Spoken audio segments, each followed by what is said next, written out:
Kagi panagtawag ng maabot niya ng loob ng pagpanagna. And it comes to open visions. Makakita kita ng mga abling mga pananaw.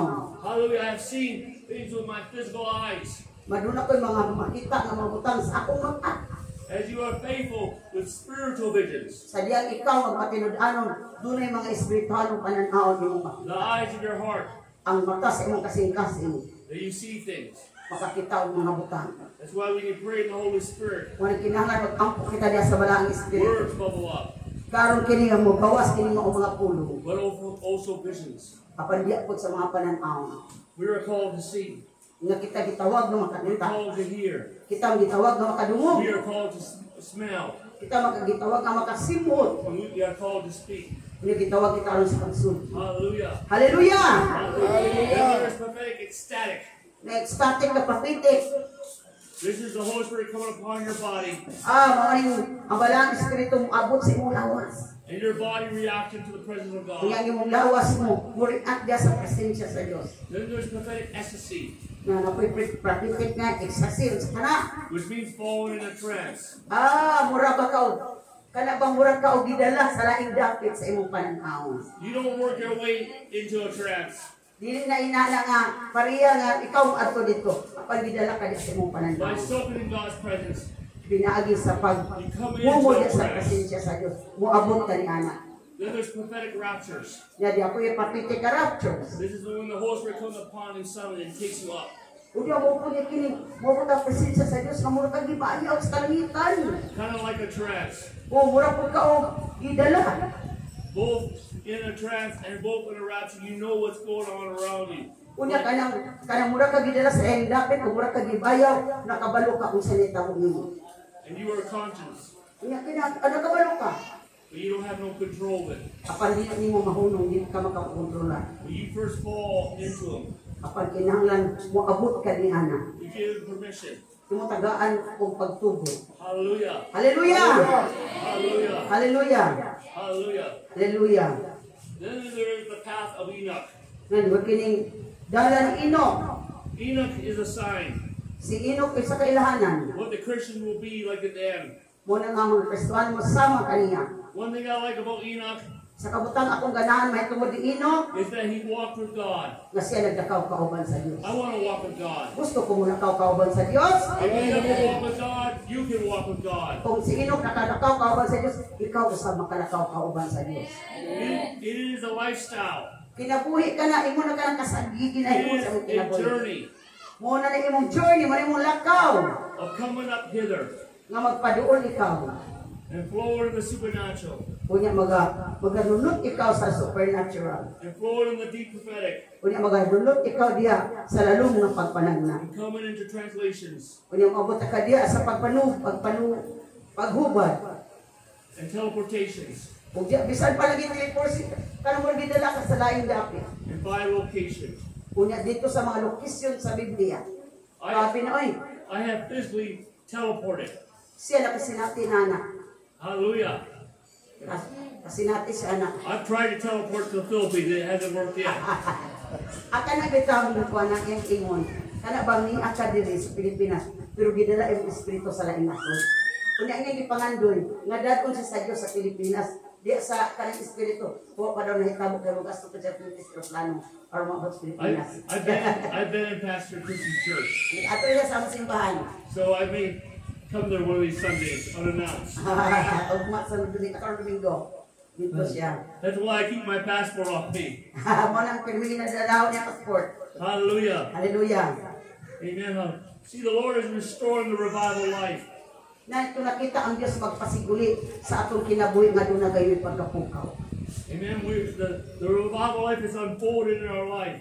Ang espiritus pagkapukaw gaablihan sa Diyos atong kinabuhi. That's why we have to have the revelation of God's presence. Usa kinahanglan makabaton kita pagpadayag sa presensya sa Dios. Even when we don't, Isa pa gani usahay wala. we become aware of His presence. Di na tumabate, di na takay balo nga nabate na tong presensya sa Dios. And we begin to treasure His presence. Nga ato ding sudan pag tipig sa iyang presensya. But then we come into the revelation of His presence. Nga maabot ka sa pagpadayag sa iyang presensya. That we have His present because of the blood of Jesus Christ. Apan nga makabaton kita sa iyang presensya tungod sa dugo ni Jesus. Because we have union with God. Tugay na hiusa kita diya sa Dios. Because we're seated with Christ. Tugay na malingkod kita kauban ni Kristo. Because we're the temple of God. Tugay himo kitang templo pinawi-anan sa Dios. We are already in the presence of God. Nara kita diya sa presensya sa We Dios. just need to awaken Kinahanglan kita magmatalang ay magtultulong. and realize Ug atong ilhon and soak in God's presence. unya maghumol sa presensya sa Dios. The Lord is restoring Ang Dios magapasiguli the revival life. ang atong kinabuhi sa pagkapukaw. Hallelujah. Hallelujah! And as I'm saying about the unfolding of the revival life, Sa diyan nag-ingon ako sa pag-apply sa kinabuhi ganunay pagkapukaw.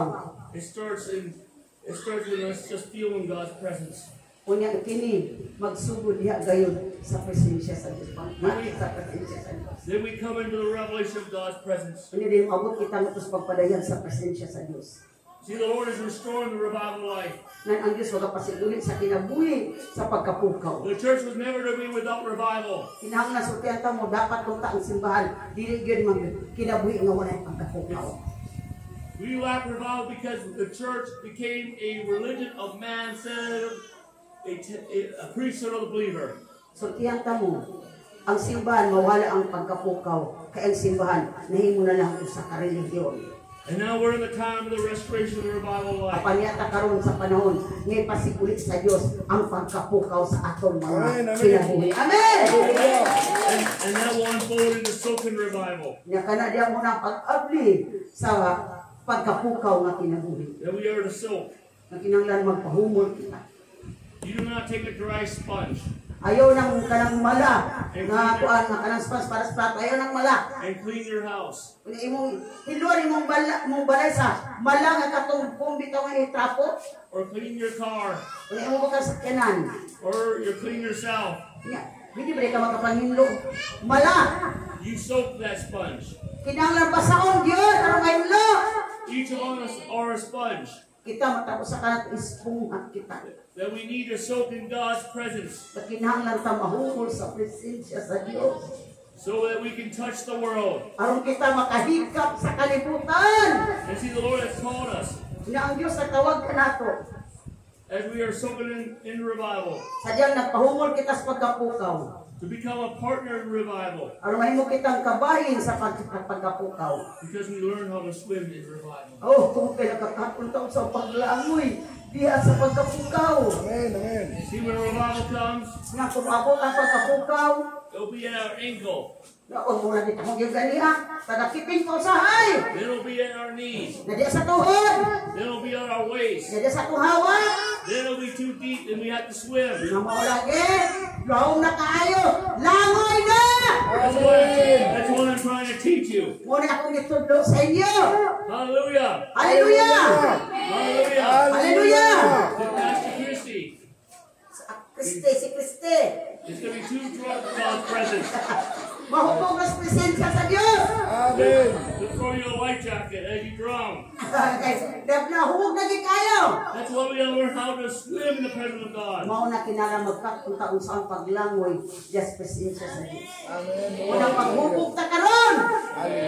Ay mo pagitang tuba pag uli. Maghubog ta sa presensya sa Diyos.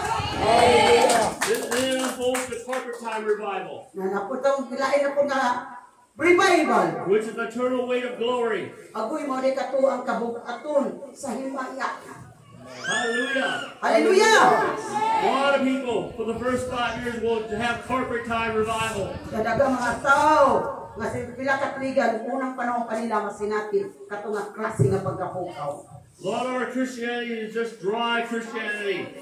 Kadaga natong Kristohanong kinabuhi nga usay malang ang Kristohanong kinabuhi. That's why Christians drink, Muna nga mag-inom ang Kristohanon. because they need the presence of God. Muna mag-inom, dili mag-inom mo kunsa. Inomon ang presensya sa Diyos. Amen. It's Christ in us, the hope of glory. Kasi Kristo nga nakanimo mao paglaom sa himaya. We need power Kinahanglan tagahom. to reach the multitudes. Aron atong madala katong kanaganan o apay Kristo sa kinabuhi. But when carpet time revival comes, So kinakuabo katong nga klase nga pagkapukaw. you're going to have to put your keys in your pocket Kinalibutan na mo mga yabi niya sa imong bulsa. You put the directions to your car Nga dito sa imong kaabot sa sakyanan. so the ushers can drag you outside the church. Uy, gabi yun na rin kapag kapukaw, kasi sa imong sakyanan dito, ipangtuklo na na pa yung sa simbahan. Because some of you won't be able to get up So, kaya kuban kayo nakabagon. until you're outside the church. Hantod kayo sa gawas simbahan. Amen. Then there's continuous encounter of revival. Yan doon ay papidayonon nga pagkapukaw. Hallelujah. And we are Hallelujah. a continuous encounter of revival. Nakita kinahanglan makabaton kita ni pwede mapinadayonon nga pagkapukaw. It's part of Christianity. Kabahin na sa akong Kristo anong kinahanglan. My Christianity is not dry Christianity. Ang ako pagkakristuhanon dili malang nga pagkakristuhanon. Jesus said, Si Jesus nimon, this is his cup. mo niyang kupa. The blood that was shed for the remission of sins. Yang kupa nga yung giulang adugo para sa kasayuan sa atong mga sala. Christianity is about having a good time. Ang kristuhanong kinabuhi mo ni pagkamalipayon nga kinabuhi. It's time for us to compete Na kinahanglan kinato nga magkompetensya kita. against the bars Kompetensya na ito ng karudyaka dito sa mga baro, mga baylian. and put them out of business. At ang masirado na lang mga It's barya.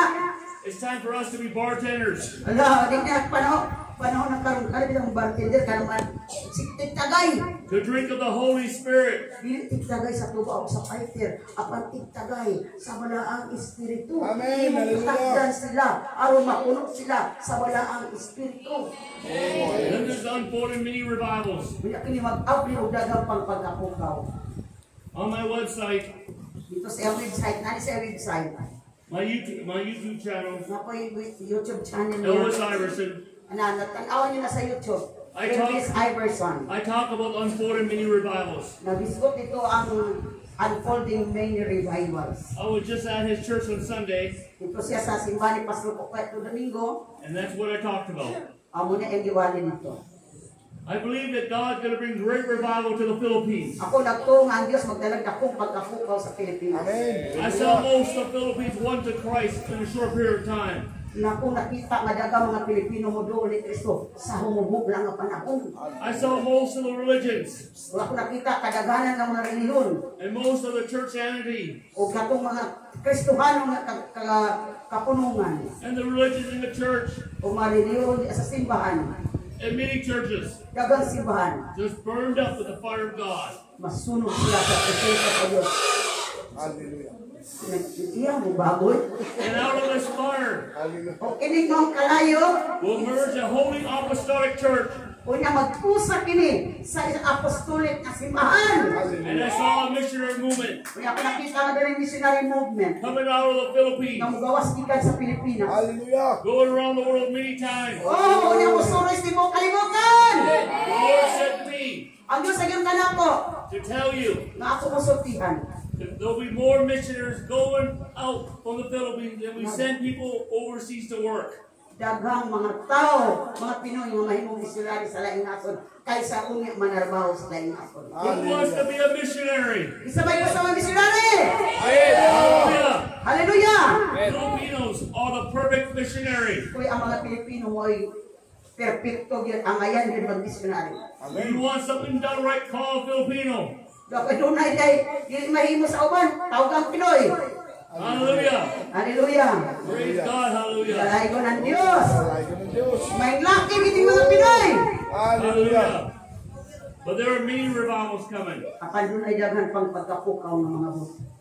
Before one revival comes in, another revival will begin. Kunya sa dili pa mahuman sa ka-revival, maabot apod ang lain na pod nga There pagkapukaw. will never be a time in between without revival. Doon ay dili gyud maabot ang panahon nga walay pagkapukaw. The church was never to be without revival. Kaya ang iglesia dili pwede nga walay pagkapukaw. Hallelujah. We are coming in the new apostolic age of revival. Kinahanglan abot kita ning panahon karon dias pagkapukaw. Revival's coming. Ang pagkapukaw nag-abot. Hallelujah. Hallelujah! Then there is the pure presence. Kani ang presensya niya. Because the filters in our mind Kaya kana mo magpuno sa atong una-una. and our belief systems Kaya bisa pa sa atong mga sistema. and our opinions Ya sa atong mga opinion pang nauna. can dilute some of the things that flow in our life. Nga kini magkakuha sa mga butang nga di maistong kinabuhi. But then she will come into a pure presence. Apan mabot ka naman ng katong presensya. Hallelujah. Let us pray. Amen. Amen. Hallelujah. Mag-ampo kita.